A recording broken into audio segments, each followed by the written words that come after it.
How long are we talking then until the stand you think is going to be good to seat people for games? So, are we getting a bronze statue of outside? No. Outside the entrance, yeah? So we're not taking your approach to it? Have they said about that then with any like special requirements or? No, but I think it's coming. Hi, I'm Abby. I'm a foundation coach at Wrexham AFC, and you are watching That Wrexham Podcast.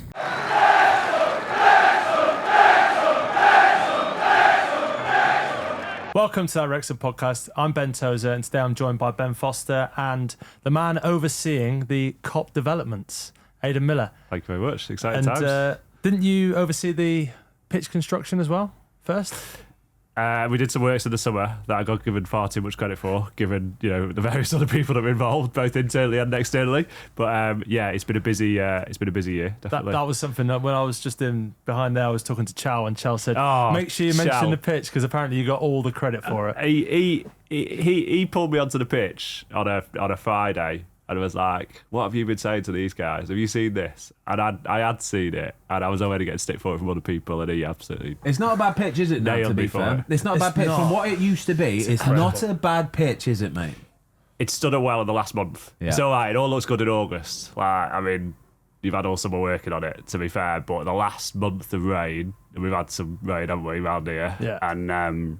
to be fair, speaking to Charles, and it's standing up to it. And when you look at the issues that like Blackburn have got, you start to go, yeah, that was worth the investment. In fact, it started sucking up well. You're talking a lot of games on this pitch, and this is where you can really tell that there's proper work gone into the pitch. And if it's looking good at this time of year and even into January, then you know you've done a good job. So good start. I would say I have. Good start. That's what I'm saying. Let's be clear on this. I'd say the club has. Charles been here, 20... Yeah, and when we had like Chal on, he was telling us that he put in undersoil heating and the drainage, I'm sure, is incredible. But with regards to the stand, so ground has been broken now? Yeah. And we're well underway? Or? But let's give a bit of context first then as well. So we're a week before Christmas, okay, yeah? Right. So we're a week before Christmas. Where are we with the new stand? So we are in the middle of piling, so we're working in the ground generally at the moment. So... there's been a lot of work gone on this year to get us to kind of what I would kind of describe as kind of the start line to some extent in terms of actually what's happening on site and what people can kind of see. And then we started there in September, but a lot of the work to date has been in the ground, getting the piles or getting about half the piles or so in, so that then we come back in January and kind of a lot of the work will then be above ground, starting with the cores, and then I guess over the course of 2026 you'll see the structure. So it might have. It feels like it's a lot of things that people can't see, and it's arguably the hardest part, and it's certainly some of the more risky parts because, yes, there was a stand there, so we know bits of what was in the ground, but ultimately, until you start going down 27 metres, you've got to go down and find out what's there. Yeah, exactly. So, what the piles are there ready for the foundation. So we're in a good place. Swimming pool. You're like, unless you've got a proper Olympic size bad boy. In that every day at the moment. 25 metres. 25 metre pool. Yeah. If you're swimming, that's a long way, isn't it? And that's how far the piles have had to go down just to support the whole thing. For the cores, so for the cores, that's where they go down, and then as you go elsewhere, they go up to about 10 metres at their shallowest. So something we're talking about the pitch. One question I've got, so with regards to the stand, it looks like the pitch got moved a little bit away from the tech end, right? Yeah. So how close is the stand going to be to the pitch on that side? It's going to be about 8 metres from the first seat through to the pitch. So there's still quite a big space. So it's still going to end up... But that part of that is because of UEFA regs. So UEFA regs need you to have a certain runoff. And then the nature of this stadium and how tight it is means we need certain exit routes and things like that. So... it would be ideal if it was tighter. Yeah, I was going to say, I think generally the atmosphere is always better when it's a bit tighter, but obviously everything else we're doing in the stand in terms of being safe. Are we able to ask Chal then to basically get the line as close as we can to the edge of that pitch? Yeah. Like, that's feasible, right? That's not being silly or anything. That's quite feasible, isn't it? Yeah, so there's obviously certain regs you've got to have in terms of runoffs and stuff like that. But yeah, we want to try and push it as close to that as possible. Try telling the gaffer make the pitch bigger. Yeah, that's going to be the next question. Have you tried that in your time? No, I don't. In fact, I want it to be. You want it to be smaller? To be narrower. Right, he wants the goals smaller as well. I know, yeah, that'd be lovely, right? We always do this weird thing where you look at like the size of possible parameters of pitch size of what they can possibly be, and in the actual FA rule book, right, the football rule book. I know what you're going to say, yeah. You can actually have a square pitch. Yeah. So the minimum length and the maximum width, for example, are the same length, right? So feasibly, you could have a square football pitch if you really wanted to do. So you just do what you want, basically, all right? But then you've got plenty to work with, at least. Yeah, but we obviously can't move the stands. So what do you want to do? Like make it? Like, we're moving the Kop like just have a 30 massive bit of metres grass. this way. Yeah. Which is what Cambridge have done. This is perfect. Isn't this the perfect time to move the Kop? This way, not 30 metres, but 5 metres at least. So, it's quite important then. The fans that we have in that new stand are the loud fans, right? We need a real atmosphere because if there's going to be 8 metres between the front row and the pitch, we need as much noise as we possibly can get into that stand. Yeah, exactly. So obviously all the lower tier will be safe standing in there. So we're hoping that we can, and this is a piece of work we need to do over the course of the next year and talking to fans, working through other parts of the club as well, is this kind of migration piece of where people are going to move from in the stadium as they currently sit now to where they want to stand there. And ideally, you want to create that end, don't you? You know, we have it to some extent here. We saw it on Saturday. And we want to just try and build that even more there. Twice as many people in there, standing, raucous, or everything that the Kop was, everything that we have been able to create as best as we can in what we have now. We want to definitely try and when we were here, maximise that as possibly can. Sorry, Aidan. When we were here, that stand was the noises that sucked the ball into the goal. It still does it. Yeah, literally, the ball goes where the noise is. It generally happens. So that's what you need. You want that stand. Has there been many people wanting to move into that stand, for example? Do you know what I mean? Because if people have grown their whole life, nostalgia, living in the area, and they sit in a certain seat with their might be their dad next to them, their brothers or sisters or friends, are they going to want to move to the new stand? Yes, it's quite an interesting one, isn't it? Because partially it hasn't been there for 20 years. It hasn't been in use for 20 years now. So the first question we need to ask is who actually wants to move. Yeah. Because there's an atmosphere point. There's obviously what people are going to have kind of within the stand. There's history of it. Yeah. There's the fact that people are going to be standing for 90 minutes. Like that's the reality of it. And actually, people who might have done that 25 years ago might not want to do that now. So we need to go out and kind of ask the question. We did a survey around April, May time, and actually the feedback from that was that it was quite broad. Actually, it wasn't just the Stoke end moving there, not at all. It was actually quite wide ranging around the stadium that different people wanted to move, probably for slightly different reasons, like you say. And I think from a club perspective, we now need to explain a bit more just to make sure people are informed. Yeah. Like people just need to be able to make an informed decision that actually says, I do want to do the atmosphere. Or do you know what? I actually do want to sit for 90 minutes now, or I want to stay with my mates that I've now had for 15 years, because that's such a big thing, isn't it? It's a personal decision, isn't it? Where they want their seat, and that's going to be their seat for possibly the next 50 years. Yeah, so exactly. they want to make the right decision. Yeah, exactly. And from that perspective, you kind of bring kids into it as well. Like, you know, we need to work out how raucous we want it to be. Therefore, is it, you know, do we want it to be kids? Do we not want it to be kids? Kind of all that needs to be worked through now that we've got a project running, really. What with the new stand then? What would that take the capacity from and to? So currently we're at around 10,500 now without the temporary stand as was.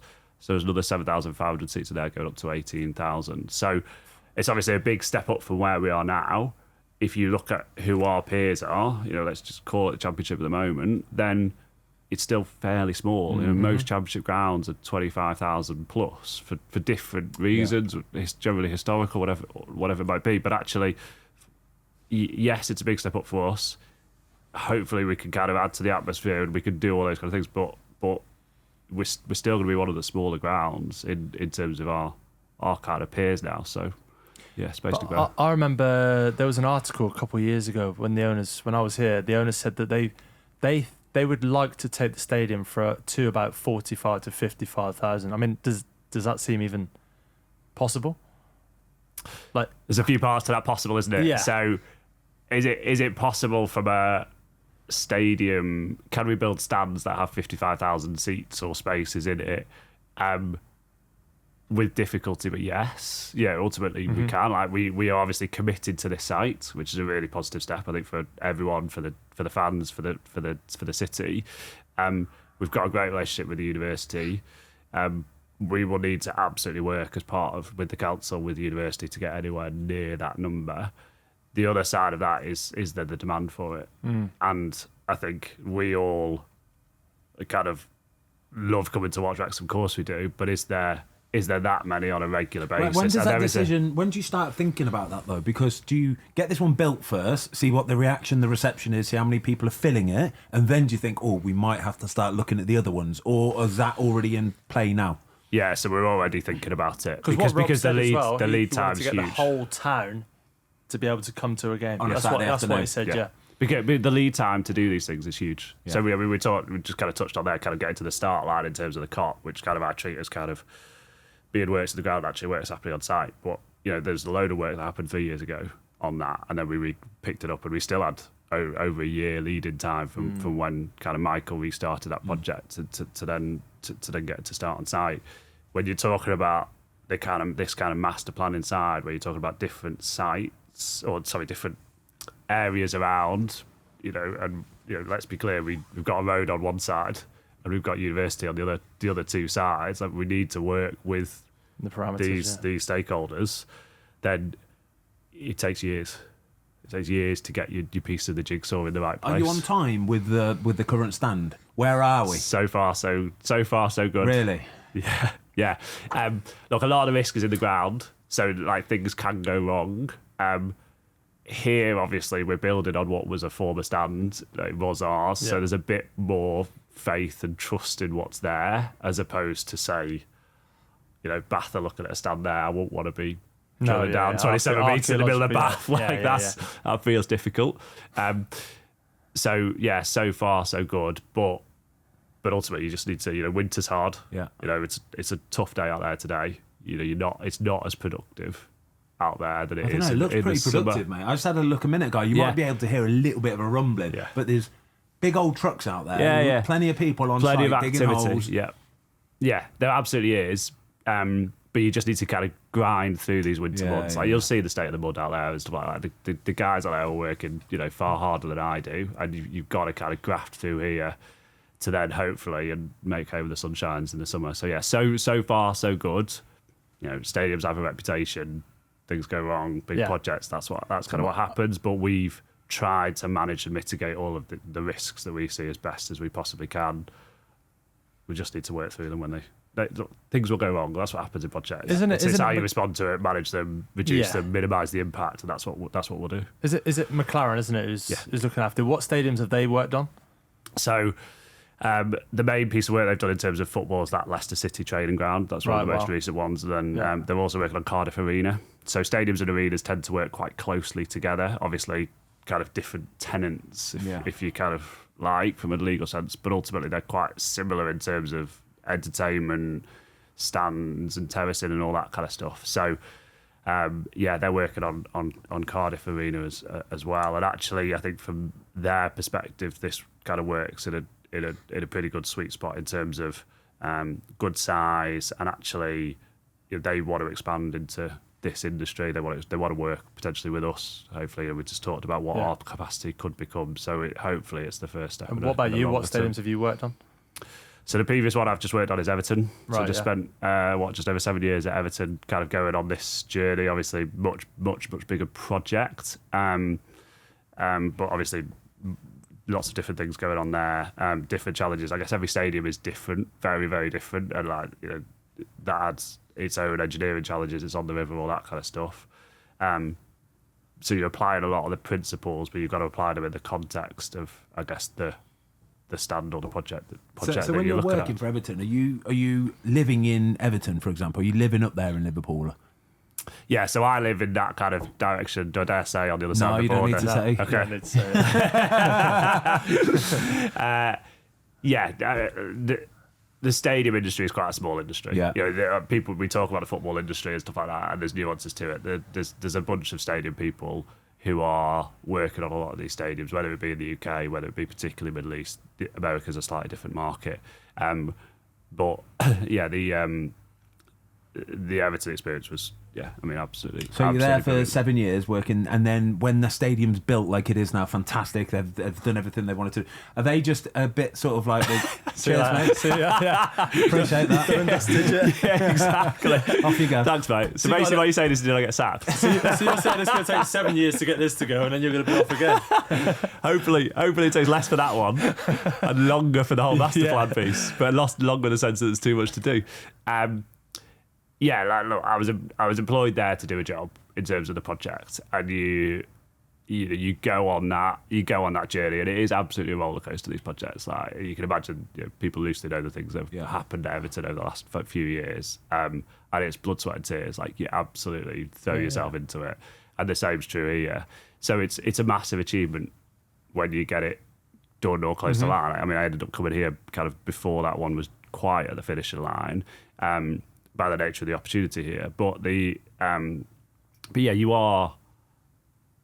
enjoy it, but then there comes a point where actually that's what you do, and actually let's be clear, like flipping a house, isn't it? Yeah. And let's be clear, football clubs don't build stadiums very often. Yeah, of course, yeah. They don't. Like Everton would say they're the only club to ever build a stadium in Liverpool, ironically, but they they haven't built one for 100 years, and they were trying to do that one for 30. Yeah, there comes a point where you kind of... You said that the American market's a bit different. So we've seen American stadiums, haven't been over there pre-season, but is there anything that's going to be like a little bit wow in this stadium then? Yeah, so I think we touched on atmosphere before, and I think that safe standing element, which is not kind of a US thing, just come back to that in a second, but I think this bringing in that safe standing is just a big step. I think it's a big step in English football. Anyway, and atmosphere-wise, I think it'll be a really good step for this place, and particularly in the context of the Kop and what the Kop was, and stand terracing and all that kind of stuff. I think that's really kind of exciting. I guess from then the US coming in, the big piece at the moment is kind of technology, and how are you using technology across all your kind of all parts of that stadium, and I guess less to do with on pitch and kind of goal line technology, but you've got to have a huge screen at that end that I think is about 25 square metres, kind of something like that, kind of sitting that all the other three stands are going to be able to see. So it's kind of how you bring in those kind of technological elements to make the experience better or improve it. I personally think we've got to be a bit careful on kind of using too much from the US, because I mean, look at Fulham. Fulham got a swimming pool on top of it. Yeah, exactly. We're not going to have a swimming pool there. And this is what I mean about every project's different. Yeah. I completely get why in West London you want to go and do something that's not really about the football and is about everything not the football, and it happens to have a set of seats that you can see the pitch. Great, makes loads of sense. I don't think we could do that here, partially because it rains all the time, but just from a fan perspective as well. Like that, the Kop is too important. It's too important as a building, and the first things first, it needs to be what it should be in terms of the football. Yeah. To my mind, and then everything then starts to kind of build around Have it. you started to get to the point where you're looking at finishes and all the little tiny details, like how they enter the stadium, for example? Is it going to be ticketless? Is it all mobile phone? What were you talking? Yeah, so I guess that a lot of the work so far has been in terms of the physical building. So those kind of elements, we've been talking about turnstiles, you're talking about that kind of ticket, the hardware, the ticket side, yes. In terms of the software, the ticket side, the challenge here is it's got to integrate with everything else that's going on around the stadium. So ultimately, yes, we're building something brand new there, but it's got to fit with the other three stands. We only want to have one ticketing system.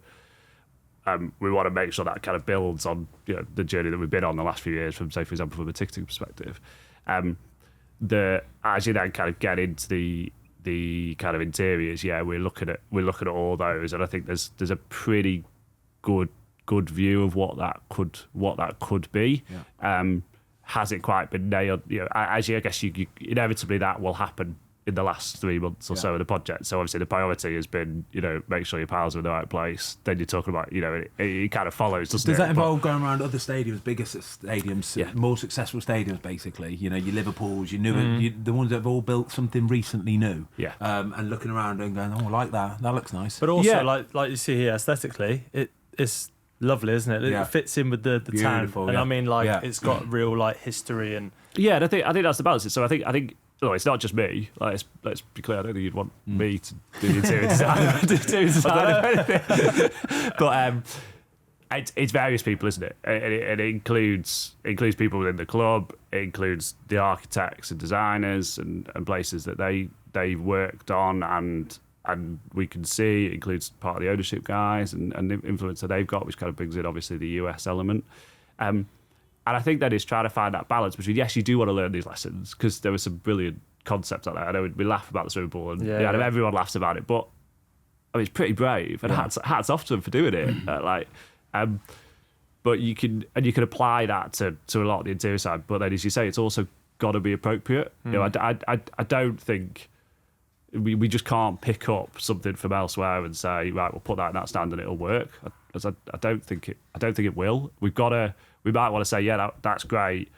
The principle of that is great, but actually, how do we make it kind of Wrexham appropriate? And what does that mean? And that might just mean branding, or it might be something that's much more fundamental. It might be the food offering. Actually, the fit out's good. We like that, but actually, that food offering doesn't work here for this reason. So this is why we want to do that. So it's learning the lessons from there rather than copying. Because you want it to be efficient as well, don't you? Of course you do. It needs to be efficient. Service has to be good. Half time, people want to get a quick pint. It has to be a quick pint. They have to get that pint within 5 minutes so they can have 10 minutes to drink it. Exactly, yeah. Because they can't drink it in the stand. 100%. And stadium's got this huge issue at half time because how do you get through that volume of people? Unless you make an order before the game or something. It's a real problem. Or it's a real challenge that all stadiums have got. But actually, if you just go a little bit more wider than that, it's operationally making it work. You know, the guys here make the rest of the stadium work, and they do it in a brilliant way. This has got its own challenges. You know, it's got different sight lines, it's got different service underneath, it's got a different level of premium or hospitality. But you've got to try and make sure all of that delivers what the different stakeholder groups kind of need. And you know, if you think about, ultimately, stands are not the most difficult buildings to build. You know, they're not nuclear, they're not cancer centres, they don't have this kind of level of element of kind of detail that you need to get to. But what they do have is they have a lot of different user groups. They have a lot of different stakeholders all wanting something. So you know, in there we've got fans, and you can split fans up between general admission, hospitality, those kind of elements. But you've also got the players are going in there. You've got media going in there. Am I right in saying Rob and Ryan? We're in Rob and Ryan's room now, the Betty Buzz suite. Yeah. So they're gonna move over there as well. Yeah, so then we're looking at building a kind of a suite there for around 30 to 100 people, depending on who's there and what the usage is game by game, and you know, it is different depending on who they're invited, whether they're here, etc. So have they said about that then, with any like special requirements or not special requirements? You know. No, I don't think that. Going to the question of where are we? No, but I think it's coming. Right. Okay. Yeah. I'm holding my breath for when they turn around and tell me something that we really want this. Yeah. But a bowling alley, a rooftop bar, or a rooftop ball table, and that's what we've tried to. I'm trying, from my perspective, just manage a little bit of expectations in terms of there are different stakeholder groups that are using that space. Do you have have you got a vague number at the minute of what's going to be hospitality and what's going to be general admission? Yeah, so I think it's a bit too simplistic now compared to, say, 15 years ago to just say, right, it's general admission and hospitality, and you're kind of in this bucket or you're in that bucket. Yeah. And one of the things that we did do at Everton, and I would say, go back to these learnings point, we kind of wanted to make sure that there were just different experiences, and you know, there's absolutely general admission, but actually then there's different parts of what they called premium. And actually, they step up in that, and they step up whether it be in terms of food, they step up in terms of maybe the space you get, the bar, the inclusive, exclusive of food and drink. There's various ways and that can change match by match. So it's not just a case of actually, I get this ticket in this lounge, and that's what I get.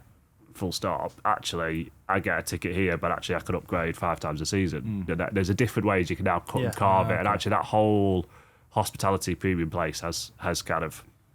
It's just changed. Yeah. Then you have category games and stuff like that. Exactly. So, so I think generally what we're looking at is around 5,000 or so being general admission and safe, and I mean all of the lower tier is that safe standing, and then around 1,500 that's kind of entry level, call it GA plus. You know, there's just a little bit more. A little bit more. Yeah. But actually, ultimately, in bowl being when you're watching the game, it's actually quite a similar experience as opposed to then your kind of next 1,000, which is much more like your hospitality, but then there are kind of different levels of that. Yeah. So, but again, from a design perspective, a building perspective, we thought about it from a kind of what is the offer to a fan or to a customer. Then that needs a bit more working through. How do we do this flexibility piece? Yeah, we're looking at a tunnel club space. It's about 250. So the tunnel's going to go over there, so the players are going over there, so the tunnel will go over there. So that's around a 250 person space. But where is it? At others like Everton, City, Tottenham, it's a seated dining. We don't want it to be a seated dining. We want it to be an atmosphere. We want it to be like a concourse, but a nice, like not a concourse, but an actual. Yeah, standing. But we also and we want people to, it's a bit more of a you kind of get a bit more of an experience, but ultimately you're still standing. Players lounge going over there as well, then. So players lounge going over. The players' facilities are going over there in terms of all the changing rooms, the dressing rooms, all that kind of stuff, which is going to become quite an interesting challenge because, I mean, if you're keeping at this end, you're not going to get in there for 5 minutes, especially when you'll be straight back out trying to run off the pitch. Incredible. Who at the club has got an input in this then? So, like the gaffer must have certain things that he wants. Yeah. Kev, I know what Kev Mulholland's like. He'll want his things in there, like the gym and stuff like that. How involved are they, and what are they kind of asking for? Yeah, so I guess each of those different departments, all the departments that stand touches, which is the vast majority of them have got a say in kind of some way. Mm-hmm. I guess you've always got to kind of prioritise certain ones, and football obviously being the most obvious. You're right, Kev's got his views. Let's just leave it at that. For a fact he's in there early doors. I guarantee you he's got your number and he will be just texting you, ringing you. I've seen this as well. I want this in there as well. He's not only a good fitter, he's a good architect as well. Yeah. He designed that gym over there. He's a good weasel as well. He's a good weasel as well. Not very nice. I mean, the other part of it is that obviously the facilities here we use, the guys use it on a day by day, and ideally, we don't want to be in that position when that opens. And even if we do, we're still gonna we then need to decide what we're doing with the Wrexham stand. But we're not gonna just close the gym there and then. But then obviously the long term, massive space is that massive space in there. It is, but the long term is that obviously the Kop isn't used for the players on Monday to Friday. Yeah. So we haven't got a gym in there. We haven't put one in because, from a match day perspective, that's not what really you need. There's a warm up area. Warm up area, physio area, which is obviously much better. Yeah, it's more of an activation piece. Home team only, obviously, rather than the away team. So those kind of areas are in there, and you're right, Kev's in my ear on each of those. And his room, you can imagine his office. Oh, it has to be though. Oh, it has to be one of the biggest and best. Yeah, you can up there with the owners. Exactly. Exactly that. So that kind of thing is kind of going in and prioritised. And then, obviously, we're talking to ticketing guys about ticketing. We're talking to the F&B guys around what the food offerings are going to be, where sellers are going to be, how do we move beer, we're now going to start to get into conversation about what the beer offering could be. All those kind of elements is, I guess now we've got that kind of design of the building set and we're going, which you can never quite count your chickens that you kind of you're gonna be there. Like you plan for it, you manage it so that you get to. But we've seen plenty of stands and stadiums where they don't quite get there. We're on that journey, and it's gonna happen. So now the thought needs to go to kind the of other stuff. A lot. I've got a big question for you. You mentioned that it's going to go to an 18,000 capacity. Yeah. FA rules state that you have to give 10% to away fans. Where are the away fans going? To be decided. Stick them in the corner. You're right. It's a really fair question. So look, we currently give 1,100 in the corner. Yeah. It creates a good atmosphere, but it's not an ideal location. They're by the tunnel. They're on the sides. They've not got a great concourse underneath them. Some would say that's not a great problem, but we need to go to 1,800, and you can 1,800 fans being 10% and 15% in the FA Cup. So we need to work out where we're going with it, and we're doing some work at the moment around where that could be. Possibility, for example, is the Stoke end, but there's no way. If you had a Portsmouth here and they were behind that end, that would give them an give them an advantage straight away. You don't want it. You do not want that. You can't have that. So we need to agreed, and there's there's over 3,000 in that end. You don't want to give them anywhere. You don't want to give them anywhere near that much. That stand's acoustically brilliant. Do you know what you need? If you have 1,800 diehard fans that come to every away game, you need a Newcastle stand. Yeah. You need the lap of the gods, up in the gods, on the roof, basically. Stick them on the roof. On the roof of here. Yeah. That's what you need.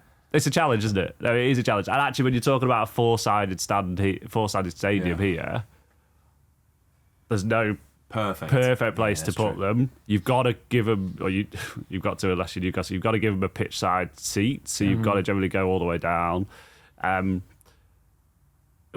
We need to find the best way from an operational perspective, and fan and atmosphere obviously is really important. As to is that something you can do in conjunction with the fans as well? I think we have to, because we are whichever. Even if we leave them where they were to be and extend it, we're still moving season ticket holders and season ticket holders who have been there for a long time, wherever that is in the stadium. So we need to really give it some thought and work out what that is. And I think what we don't want to do is be moving people on a regular basis. People have got their fans, they know where they want to sit, and they've got their routines, and we need to be really careful and respectful of that, because you don't want to be moving this summer and then moving the next summer and then moving it. Like we can't keep shuffling. No. We're talking about this journey to a much bigger number, and we need to, even how we plot that, needs to be quite cognizant of actually we need to keep capacity up. We need to keep making sure that people can come to games and can sit where they want to sit. Like, it's all well and good giving people a chance to sit, and that's been a bit the fight, hasn't it, in the last few years? But actually, they also want to sit where they want to sit. Not just any seat is not just good enough. Like, people have got the people they want to come with. They want to sit together. How long are we talking then until the stand you think is going to be good to seat people for games? So I am hopeful we'll get people in there in the early 2027. Okay. Just kind of just over a year. Yeah. So a year from Jan. Yeah. That's when 2027 whether starts, that isn't it? whether that is a completed stand, or actually we are still finishing things off. And again, needs to be worked through. How do we do that? How do we do that safely? How do we make sure that we don't make it very difficult for McLaren to continue to build because we're bringing people in? Like, at the moment, we've been able to say, right, here's your site. Yeah. We're not gonna bring the public into it, frankly, and that makes it a lot easier from their perspective in terms of safety, security, the types of equipment they've got on site, those kind of things. What we don't want to do is start to interrupt that flow. That becomes quite challenging, and then you'll actually just push the end date out, and that's a balance of that we need to. So if you've got to get things like, am I right in saying it's got to be UEFA A certified as well? Is that right? So category A. Yeah. So UEFA. Yeah. So, and will that will then make that? Would that make the stadium and the stand like Premier League ready? Would you say? Yeah. So from a stadium perspective, you've got FIFA regs. You've got UEFA regs, you've got Premier League regs, you've got EFL regs, you've got FA ones. They're all slightly different because they're trying to sleeve slightly different things. And some of the basics they say, we were talking about pitch sizes kind of before. Premier League is much more set. Some of the bigger changes start to talk to things like media space. That's kind of, you can imagine the media demand is huge in the Premier League. So that's getting us kind of UEFA ready.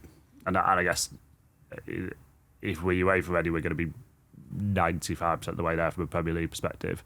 But even then, we're talking about one stand. And actually, from a Premier League perspective, you're talking about media, for example. Actually, a lot of those demands are on the sides of the stadium. We don't have a gantry that will take what the Premier League currently need. And these are the kind of problems that Luton had. So the stand will be good enough in terms of meeting those requirements. It's then how we work around the rest of the stadium to make sure that we comply and provide what we need to, depending on the kind of league and the competition. What's been the biggest stumbling block so far? The biggest thing that's held most people up, and you've gone, oh, for God's sake. Probably getting to this point. To be fair, look, I've been here just under a year. the project was in a good place, moving forward, positive. Momentum's a huge thing in these projects, and but there were people who were working on the project who were just too busy. And Michael was spending a lot of time on the project. He's got things. He's got other things. He's got a wide remit he needs to work on. So there's not been a kind of major. Wasn't there a big dirty power cable under the? But again, the power cable we had a plan. If you've got a plan, it doesn't feel as daunting. That's all we're trying to do for a lot of this. You get that plan in place, think through it, deal with the kind of risk. So the risk, I guess, from a power cable perspective, was when are we going to do it and how are we going to do it? Well, you plan for the summer when there's this break, and then actually. That's when you do it, and the university students aren't there, which was a big thing as well in terms of where the substation now is, and the fact that ultimately what that power cable is doing is for the power of the university accommodation. So that almost gives you a time point at which you've got to work back from. We want to transfer that power in August, right? So that substation needs to be built in June, and you're kind of working back. So it's quite interesting you ask the question in terms of if you'd said, January last year, what are your big problems, then I probably would have said so. But having got through the summer and you put a plan to it, you manage it, you deal with the issues, and there were. Life, isn't it, mate? It's no different. You work a way out, yeah? It'll work itself out. You plan, do you? I want to talk to Fozzy about planning. We've got like another hour here. Let's talk to Fozzy about planning. What are you doing tomorrow? But it always seems to work out. Yes, we're not taking your approach to it. Aidan, absolutely class today. Thank you so much. Really insightful as well. I'm sure the fans will agree. This has been an incredible episode. I just want to know a few features of the new stand, okay? So first of all, are we getting a bronze statue of Ben Toze outside? No. Outside the entrance, yeah? So, do you know what? Kev Mulholland, he asked for it. Yeah? He said, Toze honestly. Towers. No, I've got another one. Someone who comes in every episode, Ollie Palmer. But the stumbling block for that would be is there's not enough bronze in the world to build a bronze statue. Make of it Ollie out of Palmer. chocolate like ears, then. Yeah, it'll be fine. Make it out of that. Tell us about some cool things that are going into the actual. So, is it the club shop? Is it going to be in there? What else is going to be there? Yeah. So, from a site perspective, obviously, I guess you've got, we've got it here in front of us, but you've got this kind of brick facade that overlooks the kind of fan area, which is quite exciting to actually have. It's not something we can really provide at the moment, but in there, I guess. Probably most importantly, we've got the Gresford wheel. So we've got the Gresford wheel going in there, which obviously just so important from a city perspective and the history that goes with that. And then I guess from there on, we've kind of got a bit of a blank slate. So there is a bit of, we have talked about statues. Yeah. And actually, but we've not got a huge amount of space in terms of statues. And I guess it almost then needs to talk to the wider stadium site. It talks to the turf, it talks to potentially elsewhere in the city. And actually, are we being a bit narrow-minded by saying, oh, right, we're building one new stand, so let's try and put everything in there? Yeah. Kind of question. There's a bigger picture, yeah. Correct. Whereas then, for example, there's been quite a lot of feedback from fans in terms of wanting to have kind of fan personalisation, those kind of elements. You've obviously got the bricks downstairs, so that's something that we're looking at. Everton have done it quite effectively there, and other clubs have brought that in. So we need to absolutely look at that.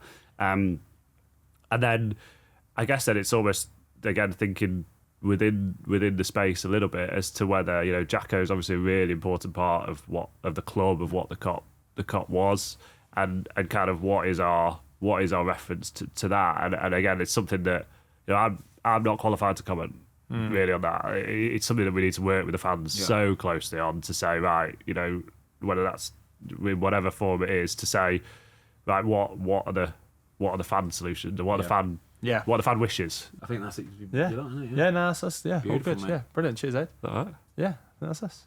Hopefully as the season goes on and developments go on, we can get down on the site. Get a bit of footage with you down there. Love to show you down some of the site. Obviously, at the moment, it's a mud bath. There's a lot of holes. You don't want to get them. Yeah, I mean, you've seen it. But hopefully, as you say, as it builds, we can get you onto the terracing, we can get you into some of the spaces. And we can show maybe we can get you on the roof. Yeah, love Like those kind of elements. And that'd be really good, definitely. Yeah, brilliant. Obviously, the weather gets better as well. We don't want him to get his hair wet, do we? He was late today, wasn't he? I know. Cheers, Aidan. Cheers, Aidan. Appreciate it. Mate. Cheers. Cheers. Thank you.